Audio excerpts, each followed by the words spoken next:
Masyarul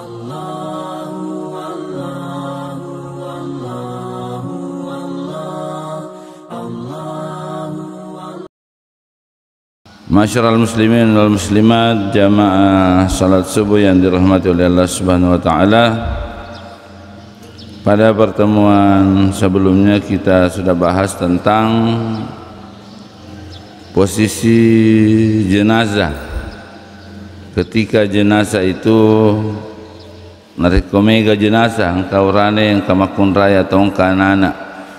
Ya, jadi kalau ada jenazah yang berbeda jenis kelamin dan banyak mau disalati sekaligus, maka posisinya laki-laki dewasa yang pertama.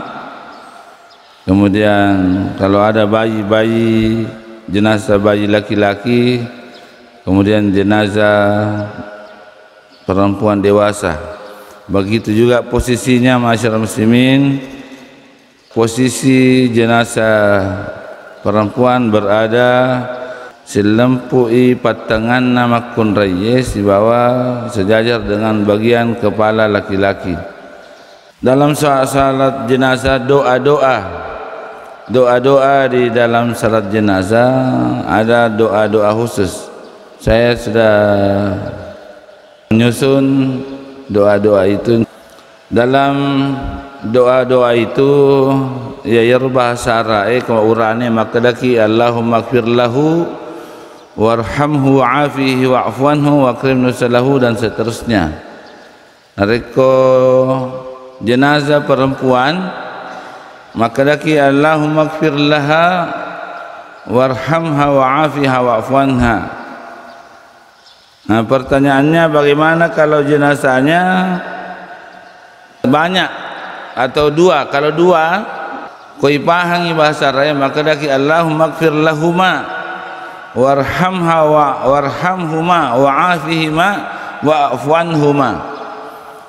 Kalau banyak laki-laki maka daki Allahumma ighfir lahum warhamhum wa'afihim wa'fu anhum wa akrim nuzulahum wa wasi' madkhalahum wa qsil hatayahum bil ma'i was thalji wal barad. Kalau banyak perempuan maka lagi Allahumma ighfir lahunna warhamhunna, jadi pakai dhamir, ya dhamir dalam bahasa Arab. Ko sigabungi urane makun rai, ada beberapa, ada laki-laki satu atau ada perempuan satu, maka yang dipakai adalah dhamir laki-laki. Kalau dua, satu laki-laki satu perempuan, maka lagi Allahumma ighfir lahuma Allahumma ighfir lahuma. Atau kalau satu laki-laki dua perempuan atau dua laki-laki maka lagi Allahumma ighfir lahum, yang dipakai adalah dhamirnya laki-laki. Kalau kita tidak paham masyarakat muslimin yang dirahmati oleh Allah Subhanahu wa taala, maka cukuplah yang kita tahu. Maka Allahumma ighfir lahu ko yatamir rizqan. Ina kapang maksudnya dan pandrita tarjolo ulama tarjolo makada pemahaman terhadap bahasa Arab itu adalah nisfaddin, adalah seperdua dari agama. Memahami bahasa Arab itu adalah seperdua agama. Apalagi Al-Quran adalah bahasa Arab. Keutamaan bahasa Arab ini masyarakat muslimin adalah bahasa Arab adalah bahasa Al-Quran adalah bahasa Arab. Yang kita pakai salat adalah bahasa Arab. Walaupun Allah Subhanahu wa taala na paham manang ya sininna bahasa tapi begitulah cara yang diajarkan oleh Rasulullah sallallahu alaihi wasallam memakai bahasa Arab. Al-Quran bahasa Arab. Bahkan angka adan nabi tamakada uhibbu arabiyun li'anni arabiyun. Upoji bahasa Arab nasabah si tengah-tengahna Arab ka nas nabita. Wa lugatu ahlul jannah arabiyun. Bahasanya orang penduduk surga itu bahasa Arab. Nah, jadi tetap kita minimal kalau kita tidak paham bercakap, tidak paham secara keseluruhan yang terkait dengan syariat agama kita paham masalah doa-doa, masalah bedai khusyuk tamil doang. Dari kok kita paham bahasa Arabnya dengan yang bukan bahasa Arabnya. Bagi ini kira-kira Allahumma terkait dengan salat jenazah, sebab angka jenazah laki-laki, angka jenazah perempuan. Walaupun masyarakat muslimin yang dirahmati oleh Allah Subhanahu wa taala, boleh saja jenazah itu disalatkan sendiri-sendiri. Kalau umpamanya meloki ada keluarga yang minta mau salati sendiri-sendiri, tidak jadi masalah. Selanjutnya, apabila tidak mengetahui jenis kelamin dari jenis kelamin jenazah, maka ia boleh mendoakan jenazah atau mensalatkan jenazah dengan menggunakan kata ganti laki-laki, Allahumma ighfir lahu warhamhu wa'afihi wa'fu, atau iganti selesai makunrai. Yang mana kita pilih? Nasabah bata-batai maka jenis kelaminnya apa? Umpamanya dalam suatu musibah ada kebakaran, kita tidak tahu bahwa jenazahnya itu laki-laki kama irisami maka dah seleng, maka kita mengucapkan salah satunya saja. Kemudian disunnahkan mengangkat tangan pada tiap-tiap takbir. Saya kira kita paham ini, tiap-tiap takbir ya mengangkat tangan. Cuma pertanyaannya yang dibahas pekan lalu adalah Allahu Akbar napai panok limai napasi Allahu Akbar. Kalau ini tidak ada penjelasannya secara khusus, tangan turun dulu baru takbir. Tidak ada juga keterangannya kapan kita takbir. Yang jelas kalau orang yang biasanya yang banyak nasabah yaruna mamelemat takbir, maka dia turunkan. Kalau saya melihat masyarakat muslimin, takbir yang pertama namanya takbiratul ihram. Ya, takbir pak buka sempajang, tangan kita berada di bawah, maka kita mengangkat maka dah Allahu Akbar. Tapi takbir yang kedua, takbir kita sudah berada tangan tangan yase, maka tidak jadi masalah kita salah takbir lagi tanpa menurunkan tangan. Angkato ini 4 kali kita takbir. Biasanya pada saat salam masyarakat muslimin yang dirahmati oleh Allah Subhanahu wa taala, salam itu biasanya kok ya nak bersalat tawe nabas samangi nak bersalat assalamualaikum. Ya, assalamualaikum warahmatullahi wabarakatuh. Ini sebenarnya tangan juga dengan salam tidak ada hubungannya. Tidak ada melodi bersalat tetap bersedekap atau pajaki bersedekap, itu tidak jadi masalah. Bahkan masyarakat muslimin dalam salat jenazah, rukun salat jenazah hanya 1 kali salam, walaupun dibolehkan sunnah salam ke kiri. Ya kosisami mabir salam assalamualaikum warahmatullahi wabarakatuh. Apa aja dia nak tangan kanan kira-kira. Jadi boleh saja kita mengikuti, tidak jadi masalah. Ya, mengikutkan atau tidak mengikutkan dengan salam. Kemudian selanjutnya dibolehkan setelah takbir keempat berhenti sejenak tanpa pun membaik koporan imil orang mondok cinampa atau langsung salam. Ini adalah sebagaimana pendapat ulama. Bahkan masyarakat muslimin yang dirahmati oleh Allah Subhanahu wa taala, dibolehkan kita untuk salat takbir lebih daripada 4 kali. Boleh 5 kali, boleh 6 kali, boleh 7 kali. Berdasarkan hadis yang diriwayatkan dari Abdul Khair rahimahullah, makrai kana Ali yukabbiru ahli badrin sittan wa ala ashabi Rasulullah sallallahu alaihi wasallam khamsan wa ala sairin nasi arba'an. Ali radhiyallahu an, sahabat Rasulullah sallallahu alaihi wasallam, termasuk as-sabiqun al-awwalun, orang-orang yang pertama masuk Islam, saposisena nabita sekaligus menetun nabita sekaligus khalifah yang keempat, orang yang banyak bergaul dengan Rasulullah sallallahu alaihi wasallam. Nah, ia cerita maka ya Ali radhiyallahu an bertakbir 6 kali atas jenazah peserta perang Badar. Ya, dalam perang Badar banyak sahabat-sahabat yang mati kemudian Ali mensalati sampai takbir dengan 6 kali. Kemudian washabi Rasulullah sallallahu alaihi wasallam sittan, kemudian bertakbir 6 kali untuk jenazah Badar, bekanangi matakabir untuk jenazah-jenazah sahabat-sahabat perang Badar, bekalimai untuk sahabat-sahabat Rasulullah sallallahu alaihi wasallam, wa ala sairin nasi arban, dan pada umumnya manusia adalah 4 kali. Jadi yang meninggal di perang Badar disalati dengan 6 kali takbir, sahabat Rasulullah ditakbiri dengan 5 kali, orang pada umumnya disalati dengan 4 kali. Kemudian diriwayatkan dari Musa bin Abdullah Yazid rahimahullah, anna Aliyan radhiyallahu anhu ta'ala salla ala Abi Qatadah qabbarahu alaihi sab'an wa kana badriyan. Ali radhiyallahu an nasempajangi Abu Qatadah. Abu Qatadah ini termasuk sahabat Rasulullah sallallahu alaihi wasallam, termasuk sahabat yang ikut di perang Badar. Disempajangi ku Ali bin Abi Thalib dengan 7 kali takbir. Masyarakat muslimin, apabila seorang imam, yang biasa kita kadang salat, ia imamnya kedua ni matakabir, kedua ni takbir salat jenazah.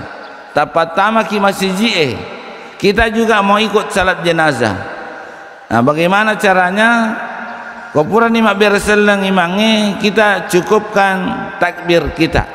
Pak genai tambahi 2. Jadi pura ni kedua ni matakabir imangnya atau ketelu ni matakabir imangnya, kemudian kita masuk ikut salat jenazah.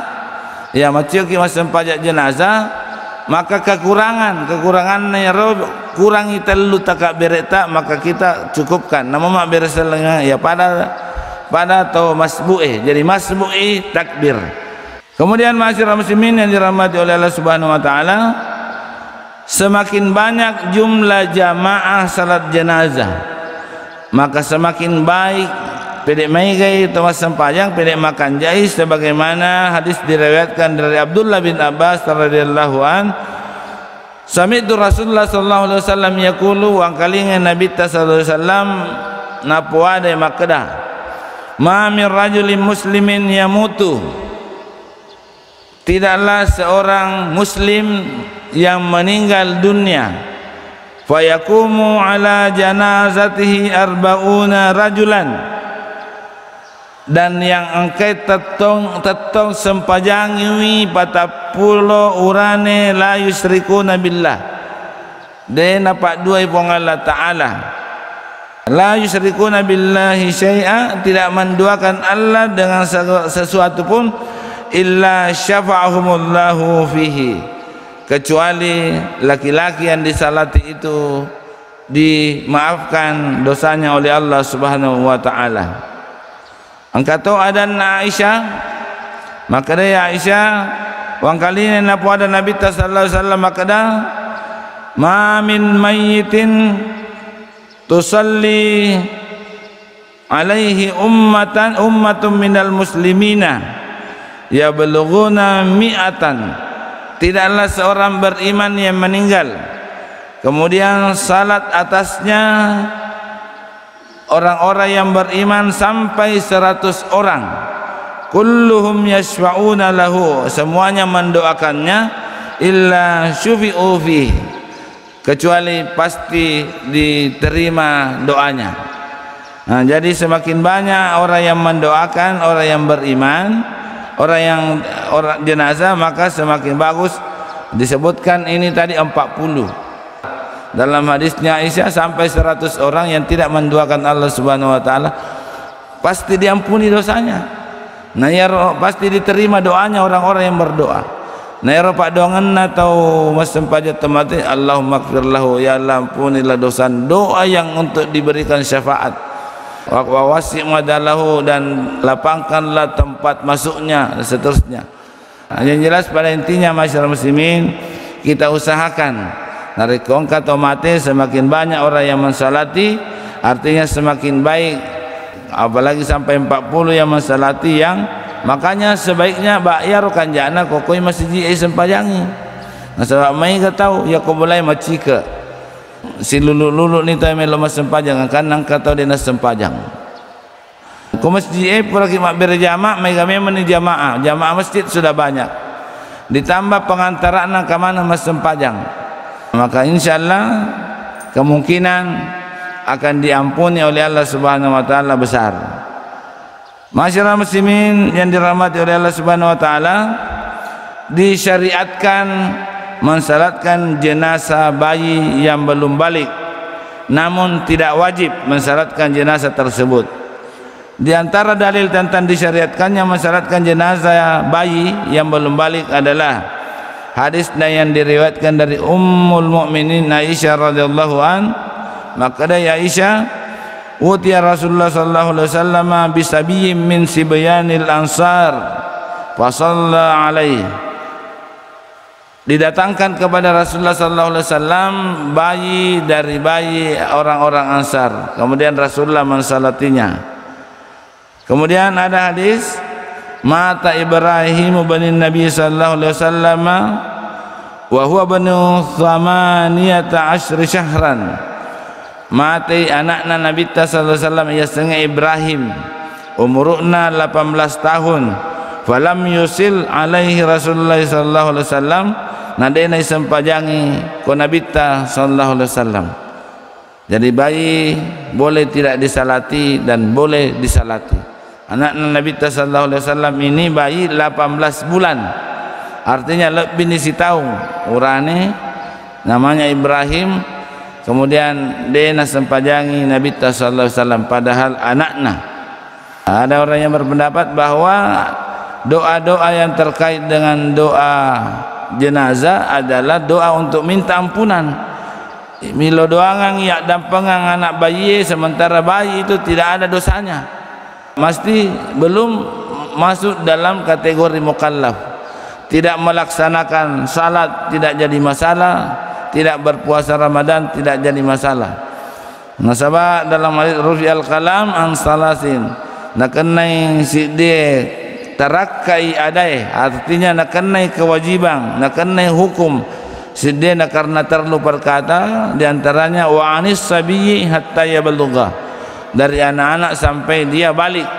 Artinya bayi masyarakat muslimin yang dirahmati oleh Allah Subhanahu wa taala, mau disalati tidak jadi masalah, disalati juga tidak jadi masalah. Kemudian selanjutnya apabila ditemukan jenazah hanya beberapa potongan tubuhnya saja, ya umpamanya kecelakaan kemudian hancur jenazahnya, yang ditemukan hanya beberapa potong tubuhnya dan jenazahnya tersebut belum disalatkan, maka potongan tersebut dimandikan, disalatkan dan dimakamkan.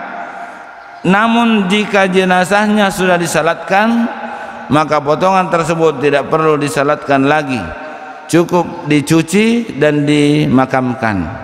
Jadi karena kecelakaan umpamanya masyarakat muslimin yang dirahmati oleh Allah Subhanahu wa taala tidak didapat diruntui apa atau kemungkinannya hancur tidak bisa dimandikan, maka tidak perlu dimandikan. Kalau umpamanya hanya potongannya yang didapat, apakah tangannya atau kakinya runtuh, maka itu disalatkan, dicuci, kemudian disalatkan, kemudian dimakamkan. Potongan tubuh orang yang masih hidup tidak perlu dicuci dan tidak perlu disalatkan. Yang biasa tahu yang amputasi karena penyakit tidak perlu disalatkan, tidak perlu dicuci, tidak perlu disalatkan, cukup dikuburnya di lemak bawah. Karena tidak pernah dinukilkan dari Nabi sallallahu alaihi wasallam para sahabat mereka mencuci dan mensalatkan potongan tangan seorang karena mencuri. Ya, pada zaman Rasulullah sallallahu alaihi wasallam ya hukum Islam itu asyariku wasyariqatu faqata'u aydiyahuma. Pencuri laki-laki dan pencuri perempuan maka potonglah kedua tangannya. Dan tidak ditemukan satu riwayat orang yang sudah dipotong tangannya kemudian tangannya itu disalati. Artinya kalau orang yang masih hidup maka cukup dikuburkan saja. Masyarakat muslimin, ada riwayat yang menyebutkan Rasulullah SAW pernah mensalati sahabat, angka sahabat. Nah, ini riwayatnya dari Abu Hurairah, anna rajulan aswadun awil imra'atan saudaun kana yakumul masjidi. Angka riwayat yang menyebutkan bahwa angka sahabat makunrai atau sahabat urane dari orang hitam. Orang hitam maksudnya itu orang yang berkulit hitam, sahabat-sahabat yang berkulit hitam yang tinggal di masjid. Ya alena mapaci masjid, pokoknya dia makadaki makokoi parewa masjid. Famata, kemudian mati, tapi Rasulullah tidak tahu. Denes menabita makada mati. Beberapa hari kemudian fasalan Nabi sallallahu alaihi wasallam anhu. Nakutanangi Nabi ta makadaken royano de ong kamitai. Nabi sallallahu alaihi wasallam ini orang tinggal di masjid, parewa masjid alena pacing bukai masjid pacing masjid. Beberapa hari kemudian Nabi makutan Nabi ta makadaken royano, saya tidak pernah melihatnya. Faqalu mata. Nah makanya sahabatna Nabi ta mati ni suruna Allah taala. Afala kuntum azantumuni bihi, kenapa kalian tidak memberitahukan kepadaku? Jadi ia Nabi tanakutanana maka mati ni. Nah beberapa 2 hari yang lalu 3 hari yang lalu sudah dikuburkan. Nah makanya Nabi ta, kenapa saya tidak dikasih tahu? Dulluni alaihi qabrihi, tunjukkan saya di mana kuburnya. Awqala qabriha. Kemudian Nabi sallallahu alaihi wasallam mendatangi fa'ata qabraha fa shalla alaihi. Nabi mendatangi kuburnya kemudian mensalati orang yang dalam kubur. Ini yang menjadi riwayat masyarakat muslimin yang dirahmati oleh Allah Subhanahu wa taala, diperbolehkan melakukan salat jenazah di atas kuburan setelah jenazah dimakamkan bagi seorang yang memiliki keinginan kuat untuk mengikuti salat jenazah namun terlewatkan. Ya melolak deki sempajangi, ternyata di neris makna mati atau letuki. Kita dari Makassar ada anak alangkah biasa tomatoa yang meninggal. Ya bahkan pernah ada riwayat sampai bermalam beberapa hari nasabah anak tajam. Alasan anak-anak melotoka sempajangi tomatoaku. Nah ini jenazah masyarakat muslimin tidak boleh ditunda-tunda untuk dikuburkan. Ada 3 hal nasihat Nabi dalam hadis yang tidak boleh ditunda. Yang pertama adalah menguburkan jenazah. Yang kedua adalah menunda salat. Yang ketiga menikahkan anak perempuan kalau ada yang sampai, kalau sudah ada yang melamar. Ia nasihat Nabi yang 3 hal yang tidak boleh ditunda. Yang pertama adalah menguburkan jenazah. Yang kedua adalah menunda salat. Utama di waktu sempajata jangan ditunda-tunda. Kemudian menikahkan anak perempuan kalau sudah ada yang melamar. Artinya masyarakat muslimin ini tidak boleh ditunda karena nadapi ini kira-kira tidak ada menjadi masalah, kuburkan. Jadi anaknya yang mau mensalati tidak jadi masalah kalau sempajangi anaknya tomatuannya dalam setelah dikubur. Kemudian angkayasang salat gaib. Kita biasa salat gaib. Biasanya salat gaib, salat jenazah dalam keadaan jenazahnya tidak ada. Tidak ada. Ini masyarakat muslimin sebenarnya biasanya salat gaib yang nari tahu isem pajangnya yang kira-kira kita tidak yakin bahwa ada orang yang mensalati. Ya ku yakin ini maka mati ku Jakarta pasti engkau sempajang. Tidak perlu kita salat gaib di sini. Terkait dengan salat gaib ini adalah yang dilakukan Rasulullah sallallahu alaihi wasallam berdasarkan riwayat Abu Hurairah radhiyallahu an. Maka dia Abu Hurairah anna Rasulullah sallallahu alaihi wasallam na'an Najasyi fil yaumil ladzi mata fihi. Rasulullah sallallahu alaihi wasallam menyiarkan naumumkan kematianna Raja Najasyi. Ia Raja Najasyi adalah Raja Habasyah. Habasyah itu daerah Ethiopia. Makuramo piseleng. Beliau menuju ke tempat salat jenazah bersama mereka para sahabat dan melakukan salat jenazah dengan 4 takbir.